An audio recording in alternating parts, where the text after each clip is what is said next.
So welcome to Curious Life. If you've been feeling overwhelmed, busy, or like your house is always one step away from chaos, first of all, you are not alone.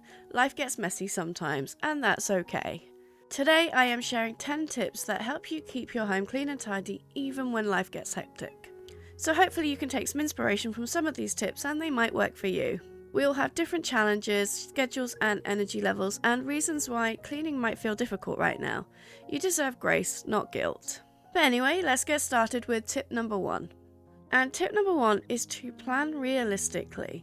Start by figuring out what time you actually have in your day and what needs to fit into that time. So write a list, a plan, have a digital calendar, whatever works for you. Even just knowing your priorities can really ease that mental clutter. I use a mixture of systems. I have a Filofax planner, which I use the bullet journal method in. I also have a whiteboard, which I write stuff on. And I have all my home tasks planned and scheduled using an index card planner, which is from the Sidetracked Home Executive method, but I use it to schedule Fly Lady cleaning system tasks. I have explored that quite a bit on the channel, so there is plenty for you to go and have a look at if you're interested in hearing more about that. But the idea behind this tip is that if you can get all of that information that's currently in your head, all of those to-dos and lists, onto paper or onto whatever system you use, then your head isn't full of keeping track of those, and then you can just let it go out of your head because you've got it written down somewhere, and that just really eases that mental burden, the decision fatigue, and the energy draining that comes from just having a long list of to-dos in your head. But it is really important not to overestimate the time you have, because things tend to take longer than you expect them to. I am really bad at this. I overestimate how many things I can get done in a day all of the time. So one tip that I have worked out is that I write what I think I want to do in a day, and then I cut it in half. And then that tends to be a much more realistic list of things to get done in one day. So tip 2 is good enough is good enough. So this is another tip about being realistic. I found that I need to recognize and accept that good enough is definitely good enough. Perfection can wait till later, if ever. Nobody needs a magazine-ready house all of the time. All you need is a home that works for you. And right now, if you're really busy or struggling with energy, then you just need a home that works, not one that looks perfect. So it's okay to accept a little clutter, a little dust, whatever stage you're at, and you can really stop worrying if under the couch is dusty. Nobody's going to look there, and it's only you that notices. So the dust can wait until things are a little less busy and you have more time and energy for it. So tip 3 might be a little bit controversial, and that's stick to a basic daily routine. I've found that when life gets busy, routines really do save me. They keep my chores contained so that I can spend the rest of my day guilt-free. My non-busy periods of time also have cleaning routines in for the same reason, so I do already have my routines pretty well started. But if you don't, then consider what routines might be helpful for you. For me, I have my daily routines, which is divided into 3 routines. I have a morning, an afternoon, and an evening routine. I've also found that having these routines at set times makes sure that the chores are contained to those times, and it also means that the cleaning gets done as part of those routines, which helps me keep the house a lot tidier. This is a bare minimum routine for when I'm really, really busy. My morning routine is basically get up and get dressed and take care of myself first. Then I walk the dog, or me and Blaze tend to walk the dog together. And then we come back, Blaze heads off to work, and I empty the dishwasher, start a load of laundry, have coffee, breakfast, and then I check my plan for the day. And then after breakfast, I'll also do a quick tidy of the kitchen just to clear up after breakfast. My afternoon routine is a quick vacuum. I don't do this every day, but I will check the floors every day to see if they need vacuuming. Sometimes I'll also run around with a spray mop, depends how much time I have and how bad they are.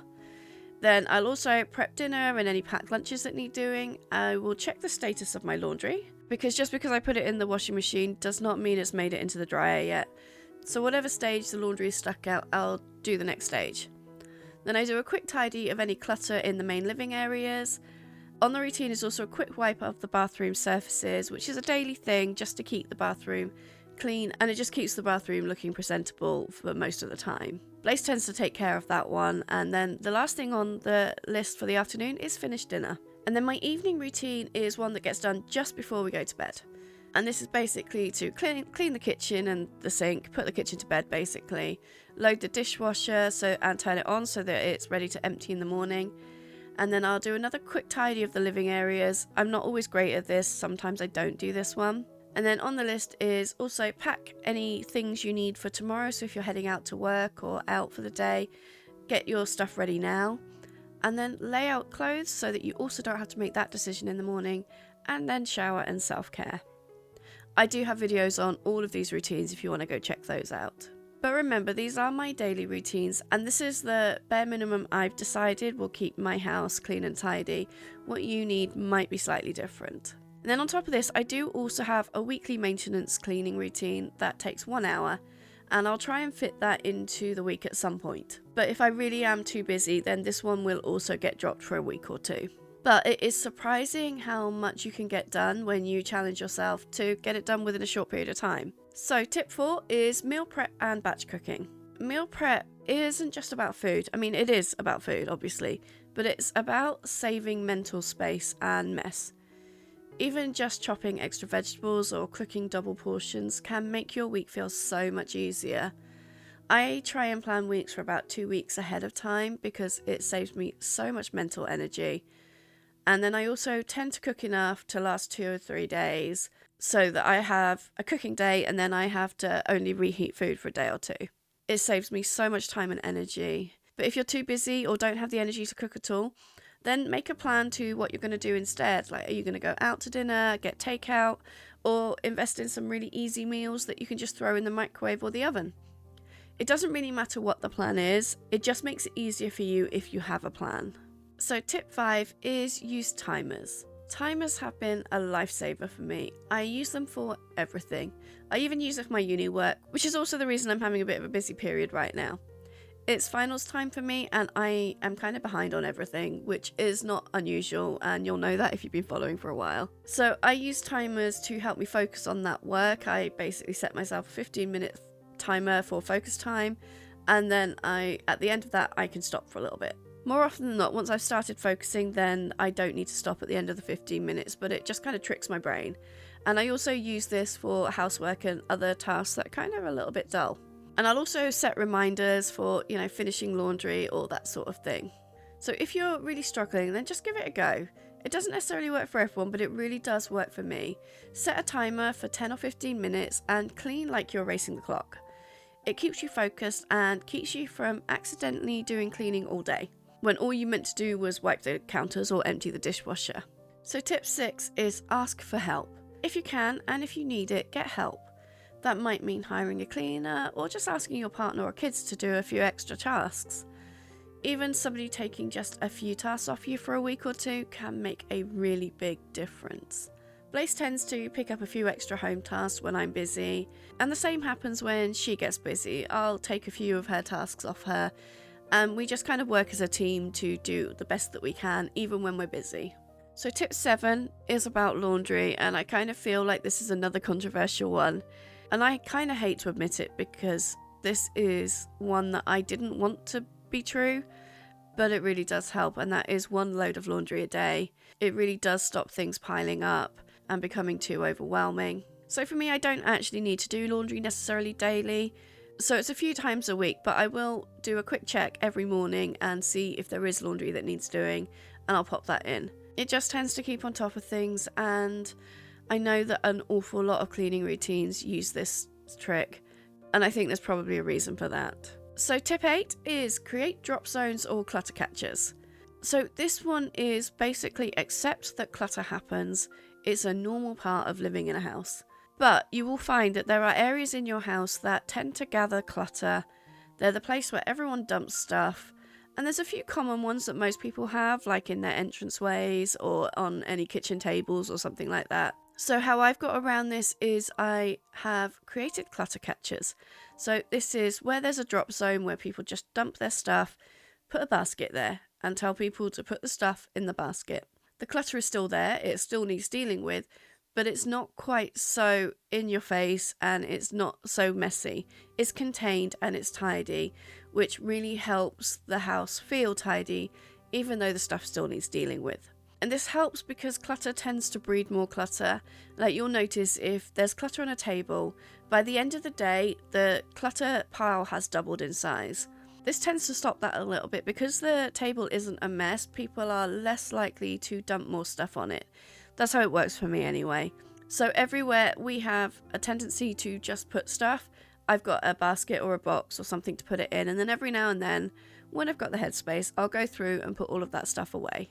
So tip 9 is keep your cleaning equipment handy. And this one has been massive for me, or for both of us really. And essentially it's store cleaning things wherever you need them. We keep a cordless vacuum in the middle of the house so that no matter where you are in the house, it's within easy reach and you can just grab it and go. And we also have cleaning supplies upstairs and in the bathroom for cleaning the bathroom. And this is basically about reducing barriers. I'm a big believer that reducing as many barriers as possible to doing a task makes it much, much easier. And this can tie into like executive dysfunction issues or energy levels or any of those things, is that if you notice a mess, but the equipment you need is down a flight of stairs and in a cupboard in a box, I know I'm personally less likely to go and do that task because all of the barriers in place to grabbing the stuff I need to finish the task just feels too overwhelming in that moment in time. But with everything I have right to hand, there's very little excuses for cleaning up a mess or giving something a quick wipe over or whatever needs doing. And then tip 10 is to just be kind to yourself. If things are messy, it probably just means that you're dealing with something more important right now. So give yourself some grace and accept that you do not need a perfect house. Having a messy house is not a reflection of who you are. You're still a good person, and struggling with things does not change that. And this also applies when you're ready to tidy and clean the house again. Don't expect to bounce right back overnight. The house is not going to be perfect overnight. It will take time to get it back to normal. So give yourself the same compassion that you'd offer a friend in your position. I hope these tips gave you some reassurance today. You do not have to do it all, and you don't have to do it all perfectly. Just do what you can when you can. If this video helped, then please do consider subscribing and let me know your real life cleaning tip down below in the comments. And if you made it this far, then thank you so much. I'm Issa and I make videos like this, but also cleaning videos, general homemaking videos, and home renovation projects with my wife Blaze. And if you're looking for a little bit more inspiration, take a look at one of these videos. I hope you have a lovely day.